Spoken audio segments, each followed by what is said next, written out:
Hello students, I'm Ms. Ranita Pinto, Assistant Professor from the Department of ECE, SMVI team. So I'll be going through the radio interface protocol. In my previous video, I have already gone through the two layers of the radio interface protocols. So we have seen in the previous video that the radio interface protocol is composed of 5 layers: RRC layer, PDCP layer, RLC layer, MAC layer, and the physical layer. Also, we have seen that RRC layer is mainly dealing with the initializing of the layers, and the PDCP layer is associated with the control plane and the user plane. So today we will be going through the other three layers, that is the radio link control layer, medium access control, and the physical layer. So first we will go through the radio link control.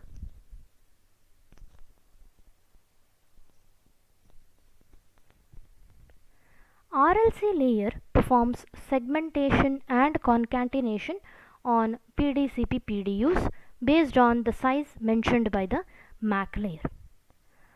So PDU means protocol data unit. So PDU.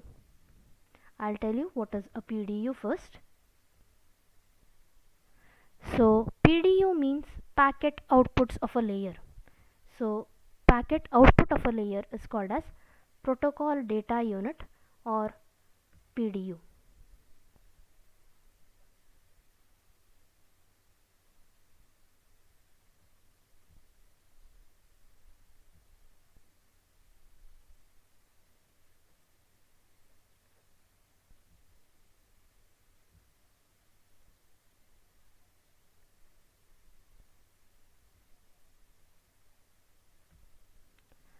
So I already told you PDU is nothing but a packet output from a layer.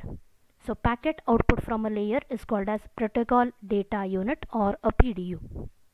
Next, the second function, that is a RLC, is involved in the retransmission of RLC PDUs. So if the data gets corrupted, then it has to be retransmitted. Third, RLC supports ARQ mechanism. ARQ or automatic repeat request.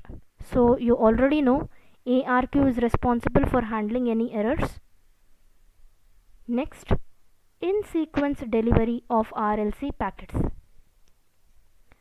Now, because of the multiple retransmissions, packets might be received in a random order.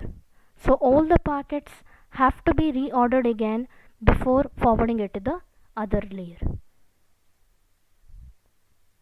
Now, functions of RLC layers are performed by RLC entities. Each RLC entity can be operated in three different modes. First one is the transparent mode, second is the unacknowledged mode or UM, and third is the acknowledged mode. So we will see all the three modes in detail. First is the transparent mode. Now transparent mode is the simplest mode. So this is suitable for services which do not require retransmission or where the order is not important. So here in this transparent mode, even if the data is in random order, it is okay. So only RRC messages such as broadcast system information messages and paging messages will use this transparent mode. Next is the unacknowledged mode. Now this mode provides in sequence delivery of data. So again here order is important when compared to the transparent mode. So I have already explained you, in the transparent mode order is not important, whereas in the unacknowledged mode order is important.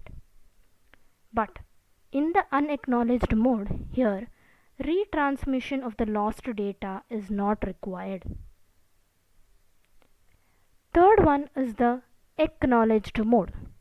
So this acknowledged mode is the complex mode. So here what happens is retransmission of the lost data is required. So when compared to the unacknowledged mode, acknowledged mode requires the retransmission of the lost data, whereas unacknowledged mode did not require any retransmission of the lost data. So acknowledged mode, again, it requires retransmission of the lost data.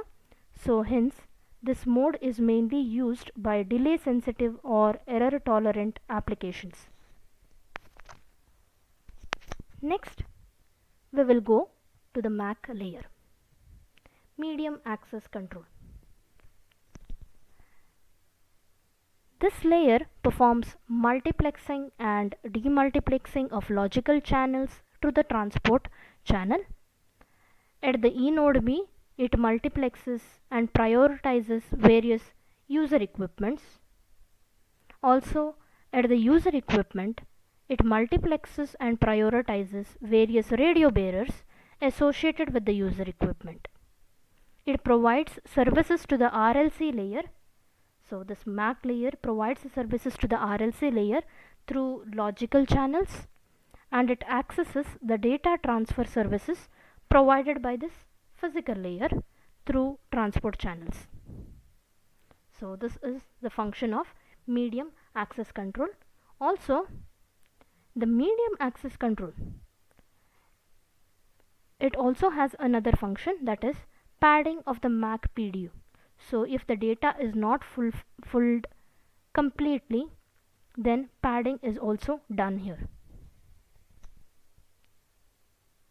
The final layer, that is the physical layer. Now the final layer is the physical layer. The physical layer provides services to the MAC layer through transport channels. So you can see here, just above the physical layer you have the MAC layer. So physical layer provides services to this MAC layer through the transport channels. This includes functions such as actual transmission and reception of data in the form of transport blocks. It also has other functions such as HARQ feedback. What is HARQ? Hybrid automatic repeat request. We have already gone through this in the previous modules. So it has a function such as hybrid automatic repeat request feedback, signaling of scheduled allocations, and channel measurements. Now why do we need this channel measurements? So that is because, suppose we have an environment where the mobility changes, we have multiple reflections, or we have noise. In that case, what happens is the bandwidth keeps on changing.